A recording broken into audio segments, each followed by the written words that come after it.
হযরত উমর রাদিয়াল্লাহু তাআলা আনহু একটা বালককে কিভাবে হত্যা করেছিলেন, আজকে আপনাদেরকে সেই ঘটনা শোনাবো।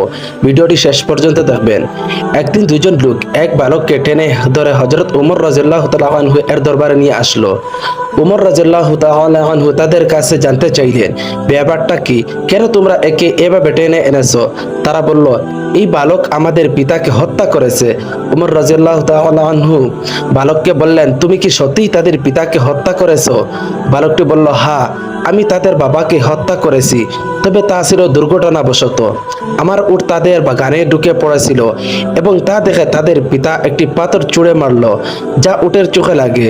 আমি দেখতে পাই যে উটটি খুবই কষ্ট পাচ্ছিল, যা দেখা আমি রাগান্বিত হই এবং একটি পাথর নিয়ে তাদের দিকে ছুঁড়ে মারি। পাথরটি তার মাথায় লাগে এবং সে মারা যায়।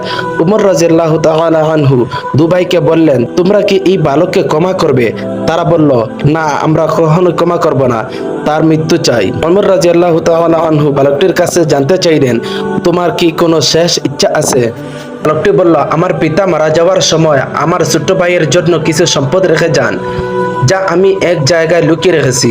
আমি 3 দিন সময় চাই, যাতে আমি সেই জিনিসগুলো আমার ভাইকে দিয়ে আসতে পারি। আমার কথা আপনি বিশ্বাস করুন।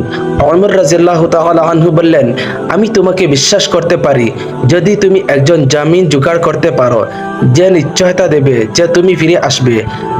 বালকটি দরবারের চারিদিকে তাকালো, কিন্তু এত মানুষের মধ্যে কেউই তার জামিন হলো না। সবাই নিচের দিকে তাকিয়ে রইল। হঠাৎ দরবারের পেছন থেকে একটি হাত উঠল। কার হাত ছিল এটি? তিনি ছিলেন প্রখ্যাত সাহাবী আবু যর গিফারী রাদিয়াল্লাহু তাআলা আনহু। তিনি বললেন, আমি তার জামিন হব। চিন্তা করুন, জামিন মানে হলো যদি বালকটি ফিরে না আসে, তবে আবু যর গিফারী রাদিয়াল্লাহু তাআলা আনহুর শিরশ্ছেদ করা হবে। সুতরাং বালকটিকে ছেড়ে দেওয়া হলো। প্রথম দিন গেল, দ্বিতীয় দিন গেল, বালকটি আসলো না। তৃতীয় দিন দু ভাই আবু যর গিফারী রাদিয়াল্লাহু তাআলা আনহু এর কাছে গেল। আবু যর গিফারী রাদিয়াল্লাহু তাআলা আনহু বললেন, আমি মাগরিব পর্যন্ত অপেক্ষা করব। মাগরিবের কিছুক্ষণ আগে আবু যর গিফারী রাদিয়াল্লাহু তাআলা আনহু দরবারের দিকে রওনা হলেন। মদিনার লোকজন তার পিছন পিছন যেতে লাগলো। সবাই দেখতে চায় কি ঘটে আজকে। আবু যর গিফারী রাদিয়াল্লাহু তাআলা আনহু একটি বালকের ভুলের কারণে আজ জীবন দিচ্ছেন। হঠাৎ আজানের কিছুক্ষণ আগে বালকটি দৌড়ে আসলো। লোকেরা সবাই অবাক হলো। উমর রাদিয়াল্লাহু তাআলা আনহু বললেন, হে বালক, তুমি কেন ফিরে এসেছো? আমি তো ধরে আনার জন্য তোমার পেছনে কোনো লোক পাঠাইনি।